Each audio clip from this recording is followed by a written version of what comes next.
I was trying to think like the vision behind City Shamba. So you were sitting somewhere one day and you decided to approach Mama Lucy Hospital and told them, hey, I need a piece of land, like, can you give me so that I can start this space for farming?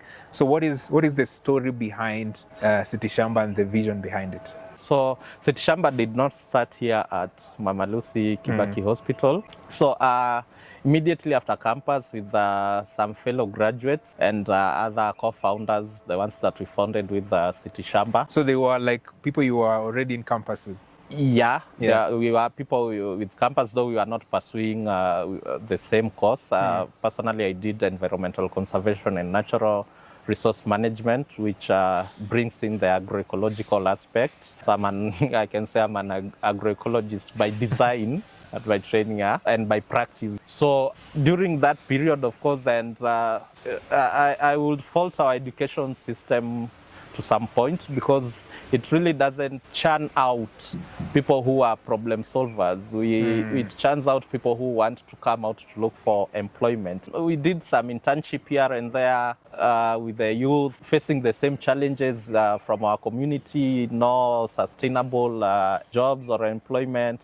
And with this background and idea of farming and all that, so we sat down with them and sold the whole idea that we can start. We started as a community-based organization, a CBO, that was registered, and sat down and thought of the activities that we can do. And mind you, we are just youth. We don't have any land here in the city.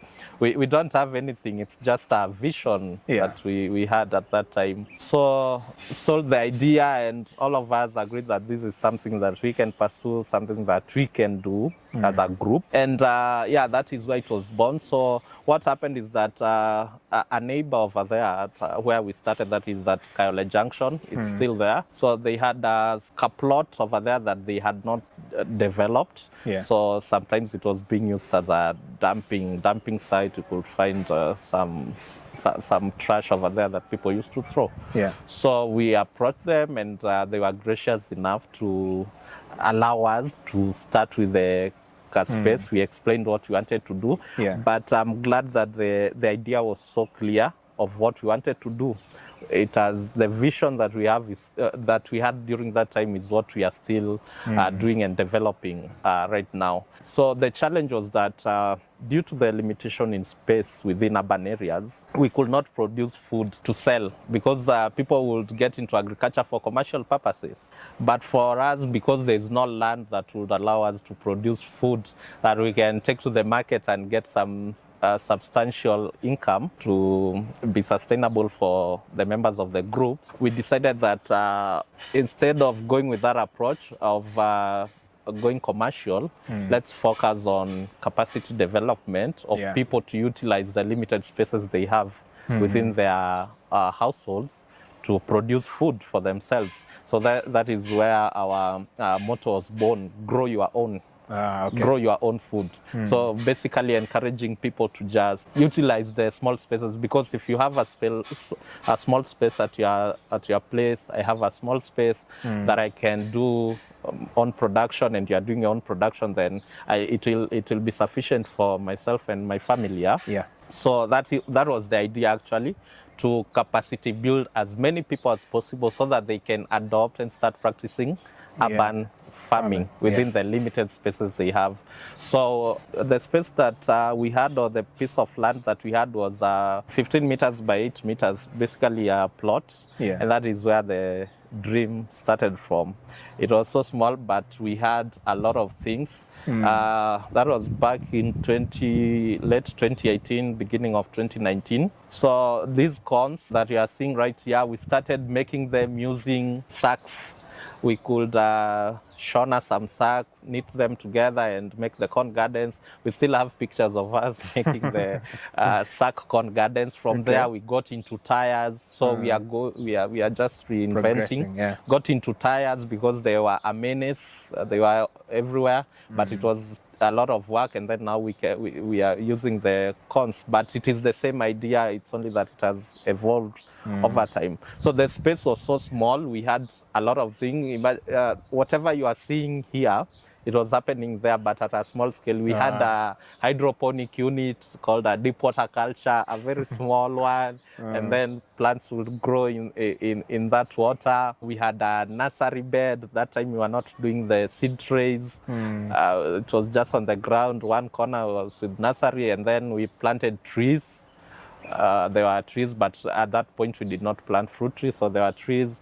So we started there, and it was nice. It really taught us a lot, and from the community's perspective, they saw that we were onto something. The community also supported. They would come, women would come, get some vegetables over there, but also try to just train, to train people here and there, and do some projects. So we would go out there to market.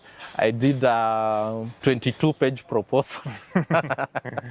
Okay, this was in 2018? That was in 2018, late 2018, because we graduated in, late 2018. So during that time, the dream was clear. Did a whole 22-page proposal, but you know, the world changed from written proposal. Now you just get a template, you write your idea, and then you move on. So the idea was there. We went into offices, trying to knock doors, applying here and there. And it grew. So here at Mama Lucy, I saw an opportunity when I came to this land. There's a friend of mine who runs Fruity Schools Africa, another organization that deals with growing fruit trees within schools to supplement also kids' nutrition. So they had approached the hospital, Mama Lucy, and Mama Lucy gave them this piece of land to plant fruit trees. That's why you can see some grafted fruit trees all around. And so in 2022, around November, October, thereabout, we approached now the hospital to upgrade this one from being a fruit trees forest only to now an agroforestry. And we sold the idea to them. It was very clear what will happen, that we are just going to introduce vegetables so that as we wait for the trees to mature, the hospital can be benefiting from the hospital. And it is symbiotic in that. The hospital is also benefiting. And for us, because the idea still remains the same, despite this being almost 3/4 of an acre, the idea still remains that we want to capacity build urban residents. We want people to give people back the power to produce their own food, to give them control. That is the ultimate goal of City Shamba, so that we don't depend on other people. The food security issues have been talked about. There are so many the challenges that are facing, from food safety, availability, accessibility, all that. So that was well known. So as we just wanted people to take back the power and the control of their food systems, so we wanted to set up an urban agriculture resource and information center. And that is what City Shamba is all about. We want to train urban residents to produce food regardless of the limited space that you have in your compound or in your institution. So we partnered with the hospital, who I'm very thankful to them for agreeing to this idea. It's so disruptive, it's revolutionary, and having us just do this here. They are also getting a lot of vegetables. I mean, the vegetables that are harvested here, they are not taken to any market. We take them to the hospital kitchen. They have we had the idea of a therapeutic garden where patients can also come and just relax in that green environment. So the clinic also is benefiting by bringing in patients to at least learn experientially here. And the community now is also benefiting.